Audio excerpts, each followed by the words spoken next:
Okay, so we will begin then. Muy bien, muy buenos días. Muchísimas gracias a todos los que estáis conectados en esta Openclass del mundo Lean y especialmente desde la Universidad Internacional de La Rioja, desde la colección UNIR Lean, estamos promoviendo, divulgando, investigando todo lo que es el concepto Lean en el mundo, especialmente en las empresas, cómo puede afectar también al mundo de los emprendedores. Y hoy tenemos cita con un gran autor de este libro, Brant Cooper, que nos va a escuchar, se va a dirigir a todos vosotros desde California, desde San Diego, en unos instantes para hablar especialmente del Emprendedor Lean, un libro que está teniendo muchísimo éxito, como los visionarios, como los emprendedores pueden crear esos nuevos productos que está esperando el mercado, proyectos innovadores que transforman los mercados. Bueno, si van a aeropuertos, a aves, pues lo pueden encontrar especialmente también en las librerías o a través de UNIR. Podrán estar conectados para adquirir este libro, sobre todo si eres un emprendedor. Dirigirá esta Open Class David Vivanco, uno de nuestros expertos. David, ¿cómo estás? Muy buenas tardes. Muy bien. Y especialmente hoy tenemos la oportunidad de compartir con Brant Cooper, yo creo que una sesión interesante para ir poco a poco en estos próximos 40 minutos, y creo que lo mejor es empezar ya con este Emprendedor Lean de Brant Cooper. Thank you very much, Brant. David Vivancos, adelante con tu entrevista. Thank you very much. We will follow on this conversation in English, so Brant could be able to follow us very well. So thank you for all the assistance here and abroad. And we will start, Brant, presenting you and presenting your book. So Brant helps companies moving the needle, something very, very interesting in the Lean universe. He's a key member of a startup like Tumbleweed, Timestamp, Wheel Packets, and Encode. He has gone from IPOs to great failures. You can also talk about that later. And he's author of this book, of course, and also the Entrepreneur's Guide to Customer Development with 1,000 copies sold of that book. And he's a speaker worldwide in several companies like Qualcomm, Hewlett-Packard, and many others. So welcome. Welcome, Brant. Thank you. Thank you for having me. Yes, great to be here. Thank you. And good night for you, and thank you for being. It's a pity that you cannot be here. I hope you are still awake for the rest of our talk. No problema. So the question was that what drives you in the first place to write this book? Right. So in the beginning, the way we used to do it is you were an entrepreneur, you would have a great idea, and you would convince somebody to give you millions of dollars to go and build this idea. And you would hire your engineers, and you would hire your marketing team, and you would hire your sales team, and you would undertake the effort to build the product in 1 year or maybe 2 years. And the burn rate, the amount of money that you were spending every month was astronomical before you even had the product out to market, before you even knew whether the product would be viable out in that marketplace. And 99 out of 100 times, I would say that startup would fail. So think about the waste involved in that. It's not only the money and the time and the human resources, but it's even the creative energy, it's the passion, it's the emotion involved in building a startup. All of that is wasted. And really around the lean startup and the customer development movement is, can we use scientific-like principles to test whether these products are a good idea or not before we even start down that path? And so I became passionate. When I first learned about these principles, I was trying to run a marketing service where we would sell what we called research and development, R&D, for marketing and sales. In other words, could we learn how to do marketing and sales before we start to execute on it? And somebody turned me on to Steve Blank and his 4 Steps to the Epiphany. And this was right when Eric Ries was starting to talk about his ideas about the lean startup. And so I became involved in that movement, and I was passionate about it because I knew that there had to be a better way to do startups. So you have failed many times, no? Yes, I failed.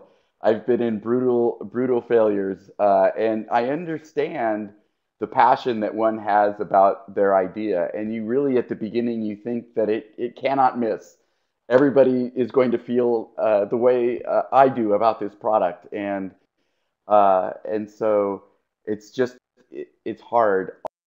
Almost all the startups that we know and love started out as something different than how they ended up.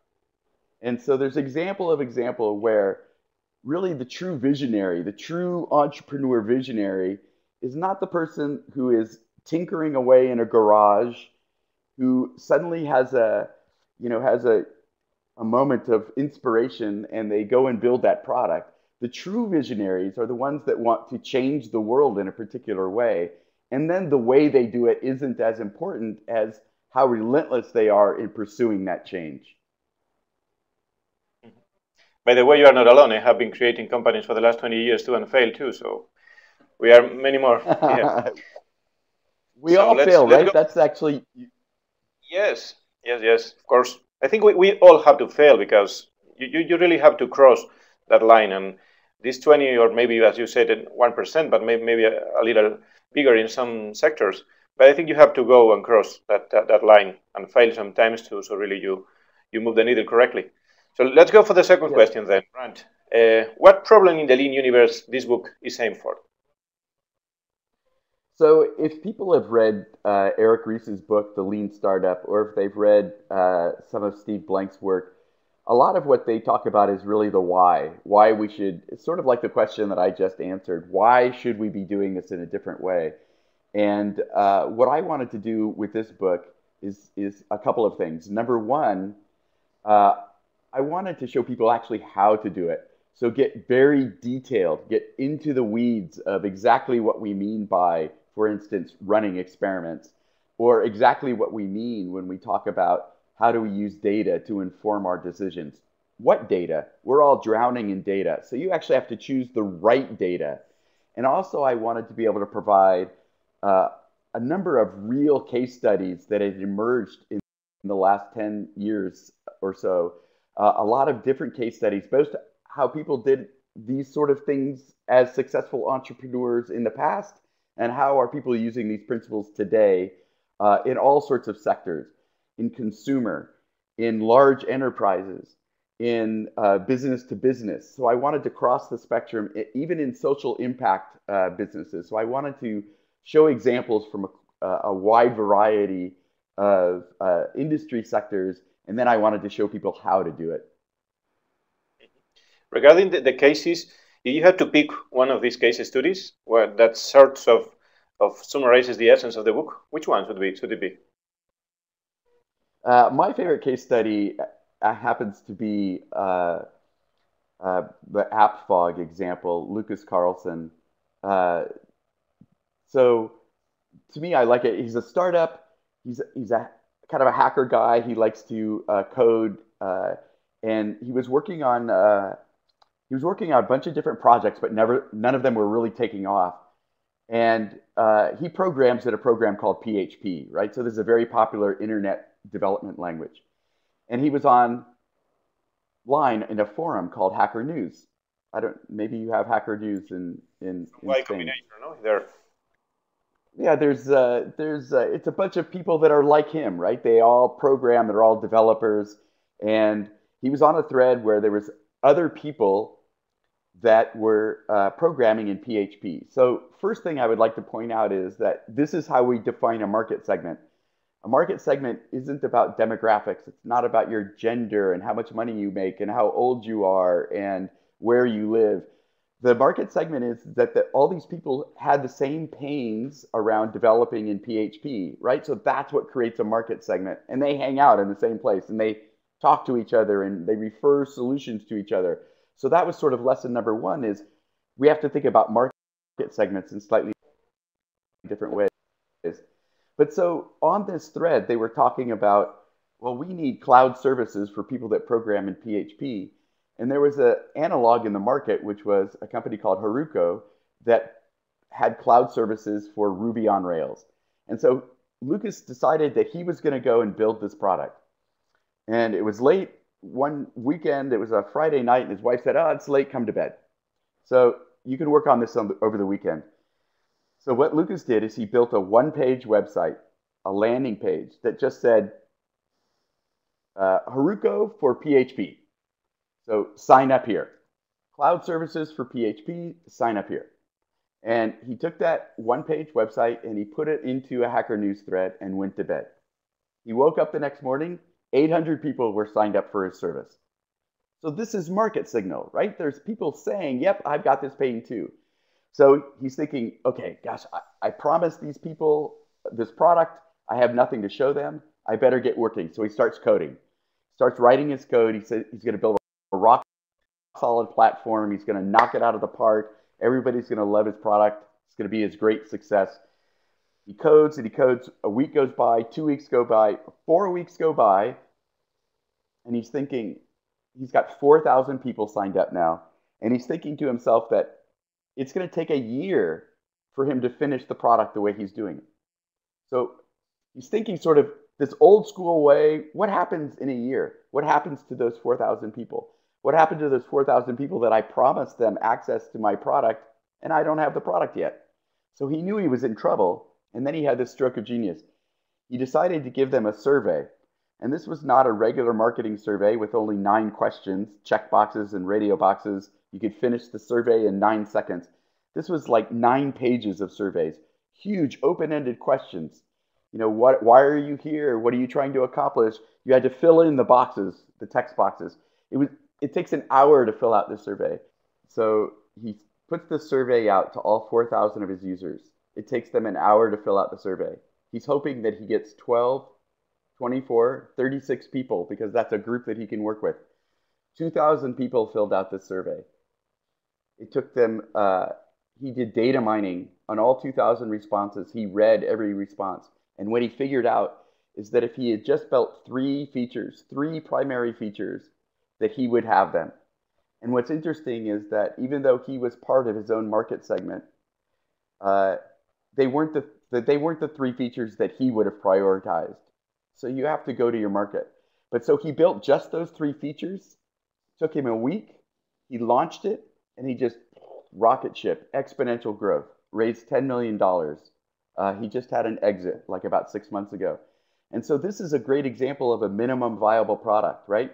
In order to test the viability of the product, you don't have to build the whole platform. He started with just 3 features. Now, once you figure that out, you're not done. Now he knows that the market is pulling the product out of him. He knows what features to build. He knows which bugs to fix. This is what we call product market fit, when the market is actually pulling the product out of you because you've discovered the minimum viable product for a specific market segment. So to me, that's a perfect example to summarize what a lean startup looks like. Sure. It's not just your crazy idea, it's the idea of the people, no, that really prevails. Yeah, so let's go. It's kind of a combination, right? Yeah, right. Let's go for the next question then. What is your definition of disruptive innovation? That's a good question. So disruptive innovation is breakthrough innovation. So it's maybe when you turn a market on its head, right? So I think I have an iPhone. I love the iPhone. In my view, the iPhone itself, the technology, was not necessarily disruptive. There was 10 years of 2 decades maybe worth of smartphones before the iPhone, but it definitely disrupted the market. It turned the phone market on its head. There were startups that were literally wiped off the planet almost overnight because of the iPhone. And really, in my view, it was because they opened up the app store to third-party developers. And so then suddenly the phone became a platform. And that's like the biggest win you can have on the internet, is when you become a platform. And so that's what happened so it was disruptive. Completely new market, or turns an existing market on its head. Most startups are not truly disruptive. It's a continuum, right? You have sustaining innovation on one side, which is usually large businesses that are incrementally improving products and services in existing markets. Disruptive is new market. Most startups actually live somewhere in between. But the goal is to become a sustaining innovator because that means that you are a big successful company. The trick actually is then can you continue to, I'm sorry, the trick is can you continue to be disruptive and be sustaining at the same time? Yep, I think it's one of the key, because not everybody can be disruptive, and you have to really go to that step in innovation so you can really jump between having real customers and then jump between innovation and not. So let's go for another one. What about what are some tips regarding client segmentation? I think it's one of the key points of the book when you talk about how to really segment the clients or the users in a really meaningful way. So some thoughts on that? Yeah, sure. So I touched on that earlier. So the way to think about market segmentation is to think of people, a group of people who share the same pain or passion and speak the same language. And by speak the same language, I mean that those people refer to each other in order to find solutions to that problem. So an example might be you have an IT manager who's in a global 1,000 company. He's in a very large company, manages the computer network. He has a problem. People are trying to break into his network. He has a security problem, right? You have a CIO of that same company. He has the same problem. He has to keep his network secure, but he's in a different market segment because his problems are actually a little bit different. That's one of several problems. If you need to sell to them, the way you're going to market to them is different. The way you're going to sell to them different. And then, oh, by the way, there's a small business owner who also is running a network who also has to keep that secure, and that would be a third segment. So the question that you want to ask yourself are, what are the unique traits? What are some behaviors around these individuals that separates them, right? What are their needs? What are their problems are different? What's that? And then make clusters with them. So you really... And then you make the clusters. Yeah. Exactly so right. Yeah. So you really have to talk to your customers and really understand them prior to this segmentation, no? Yes, so you're trying to understand the customers deeply. You want to understand what's the day in their life like. That IT manager that I was talking about, he wants to keep that network up mostly because he wants to keep his job. That CIO, he also is very much wants to keep the network up, but he also understands the assets that are under control of that network. And so he can understand those things on a completely different level. And so they have differences, they have different drivers, they have different motivations, and you need to get in and understand the motivations of both that IT manager and that CIO and track them differently. Okay, thank you, Brant. Let's go for another one. What about discovering our value stream? We have there to validate ideas, product, marketing and sales, engines of growth. There is a shortcut to all of that, or you have to go step by step here? Yeah, it's a good question. So a value stream is comprised of all of the activities that a business does in order to create and deliver value for a known customer. So that comes from lean manufacturing, where the word lean comes from. In a startup, though, we don't really know what the value is that we're creating. We don't know how to deliver it, and we don't really even necessarily know the customer. So the idea around the value stream discovery tool is to lead you through a process of hypothesizing what are all of those business activities in order to move a customer from first becoming aware of the product all the way through delivering the product, and then, of course, for the product, the customer to becoming satisfied and then passionate about the product, because passion is really what's going to drive the company's growth. Not just that you delivered a product, but that your whole company delivered an experience that makes people want to talk about you and invite their friends and do case studies and act as testimonials. That's what drives the growth. And so the idea around the value stream is, what are the business activities to move the customer along each step? How does the customer respond? So what's their behavior? And then how can you measure that behavior? With those three hypotheses for each step, you've essentially laid out how you think you're going to progress in developing your startup. Now, the key is that your customer goes through the progression from awareness to passionate. But as a startup entrepreneur, where you start is trying to get the customer satisfied by delivering the minimum viable product that we were talking about. And so this is based upon assumptions of what is the functionality that I think that I need to deliver in order to fulfill the promise that I've made to solve whatever pain your customer has. So your customer market segment has a problem. You tell them, I'm going to solve this problem. Here's the functionality that I'm going to deliver to solve that. Now you're iterating until you get that problem, that functionality correct, so that that customer believes the problem is solved. So what about the myth of the visionary? Frank just was asking in that meantime about it. Yeah, so that's I mentioned that earlier too. So the way we tell stories about who the great entrepreneurs are is that they've had some sort of a eureka moment, and they've seen the vision of the way a product is going to work in the future, and that, you know, all you have to do is build the product and the people will come because of such, you know, this eureka moment.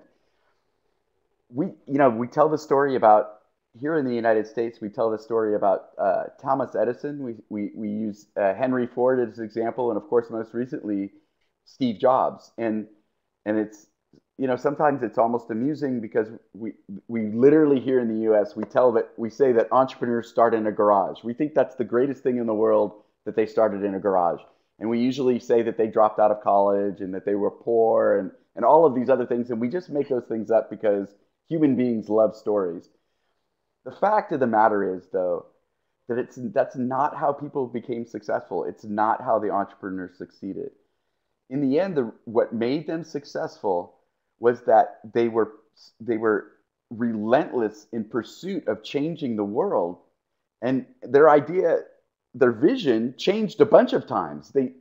They went from a computer to an iPhone, and the example I gave with the iPhone, that this was turned into a platform, right? I said that, in my opinion, what was disruptive about the iPhone was when they opened up the App Store to third-party developers.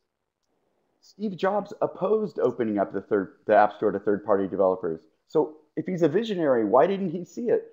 Well, he's actually not a visionary because he didn't see it, or he did see it. He's a visionary because he opened it up even though he disagreed with it, even though he thought it was the wrong thing, and he changed his mind. He listened to the market, and this market took him into this amazing place, right?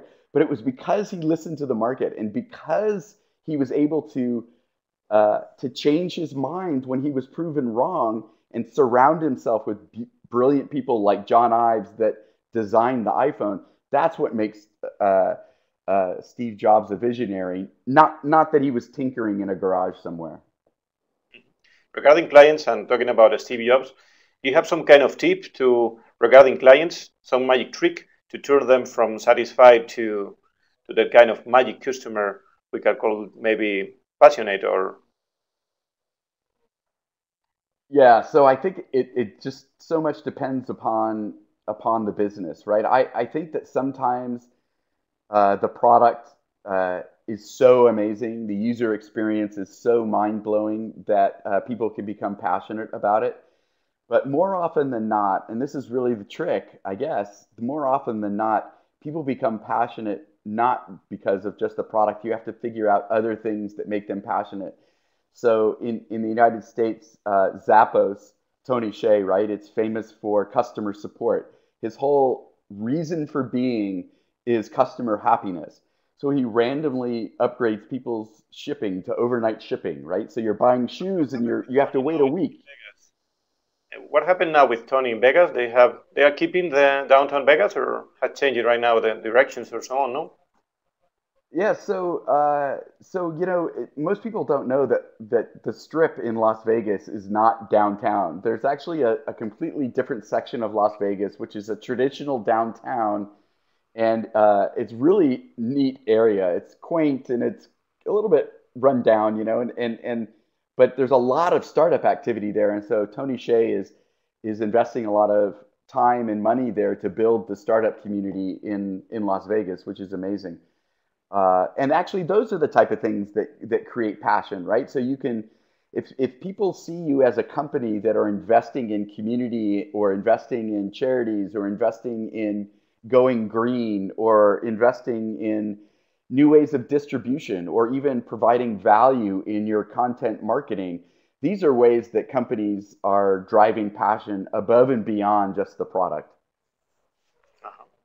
Okay, let's go for one question from the audience. We have Ramon, who is asking if the entrepreneur is some kind of people that has a special ingenuity to discover some kind of idea, some kind of a special gift, or is it credible that the entrepreneur sees something that other people just don't see?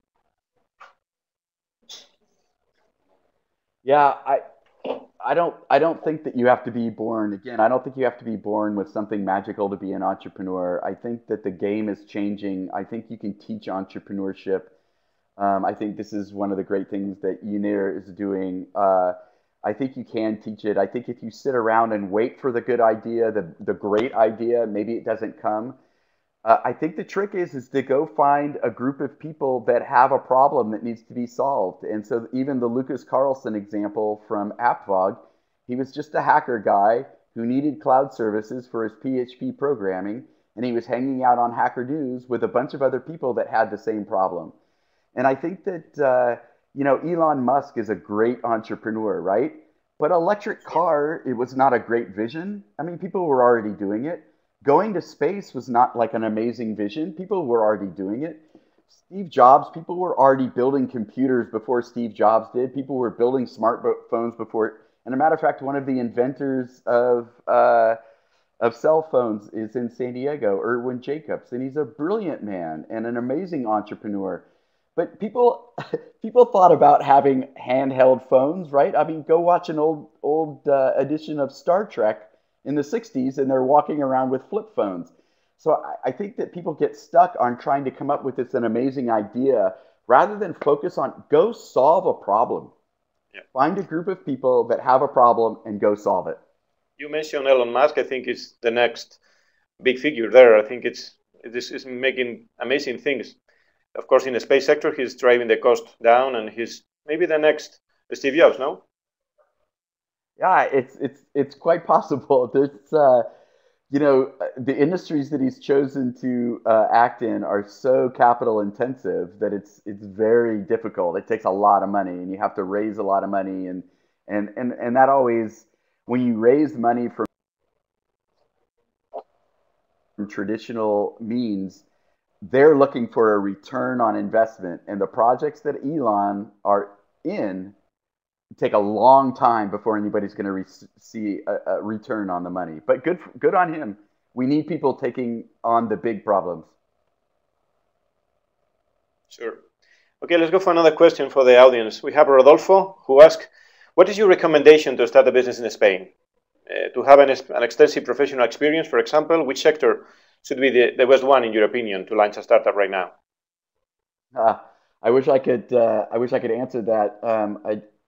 I'd be a great investor. I don't know. You know better than I do. I think that the danger of being an industry expertise is that it's often difficult then to figure out what will change that industry. So if you have that sort of mentality that you can think of finding the problems within an industry, I think that it's important to go become, learn as much about it as possible. But the trick really, I think, to try to finding a new market is look at another market that has recently changed, right? Can you bring that change to a new market? So a good example, I think, is like Salesforce.com. So Salesforce, when they got started, it's because they brought SaaS, software as a service, to selling, right? To Salesforce automation.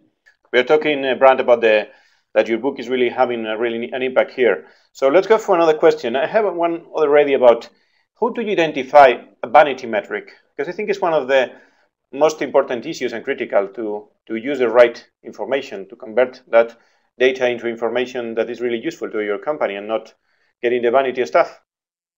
Right. So sort of by definition, a vanity metric is one that you can't take action on. And so they tend to be ones that are sort of showing off how great you're doing. So I go and talk to entrepreneurs all the time, and they tell me how many downloads their mobile client has off of the App Store. They're only telling me those numbers because they think that those numbers are great. There's really no action anybody can take on that number. And so really, again, going back to my value stream, the idea around trying to measure the behavior for the activities in the value stream is that it identifies the metrics that you need to be concentrating on. So the ones that you need to be concentrating on vary depending on where you are in your business. In my view, the first metrics that are the most important are the ones that result in satisfaction that your customer segment has for your product.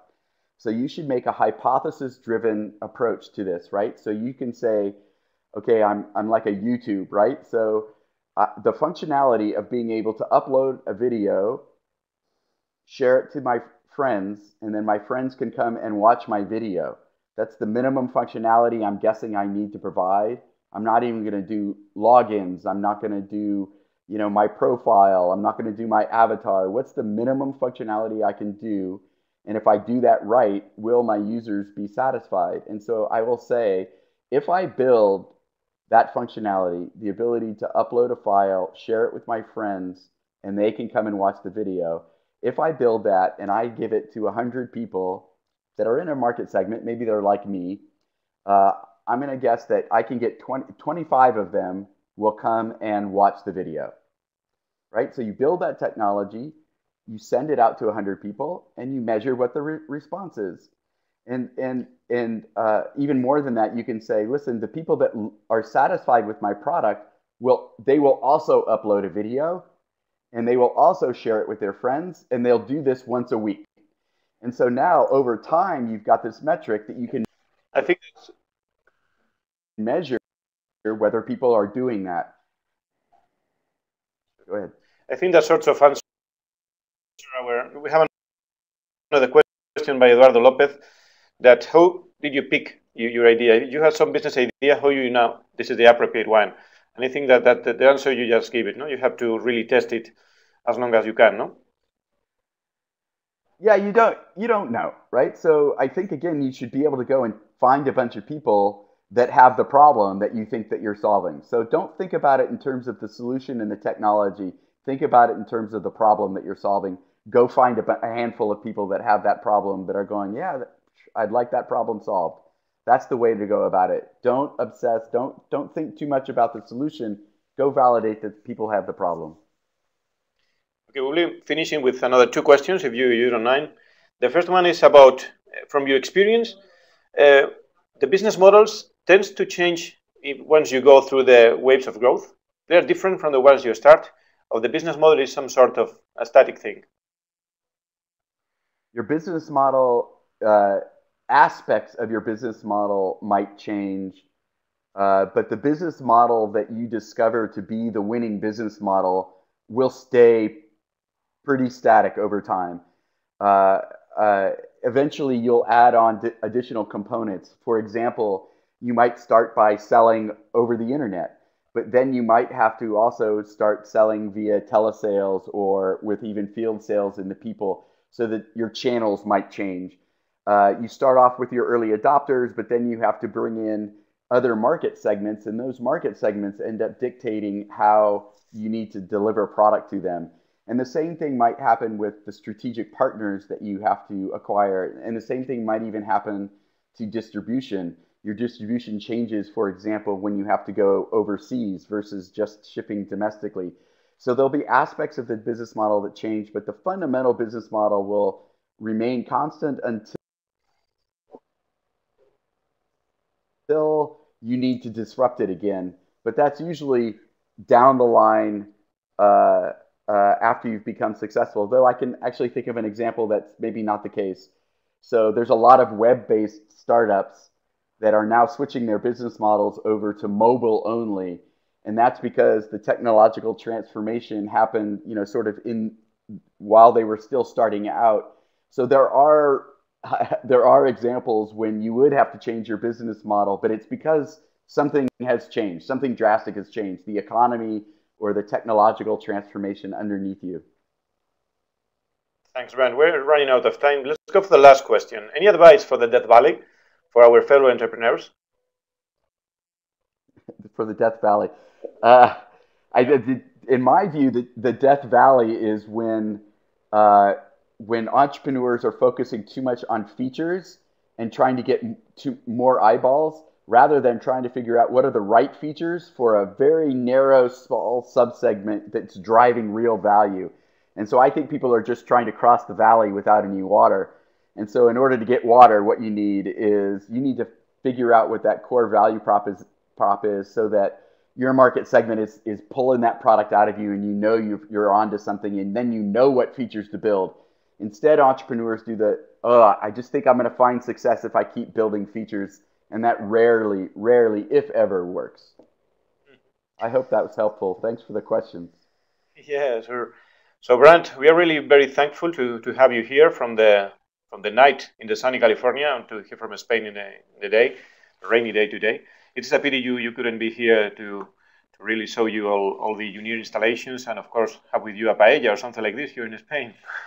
So we are really proud to hear your words and your wisdom served through the community. This video is of course, being streaming live right now, but it will be also recorded later, and you will have it on the UNIR TV website.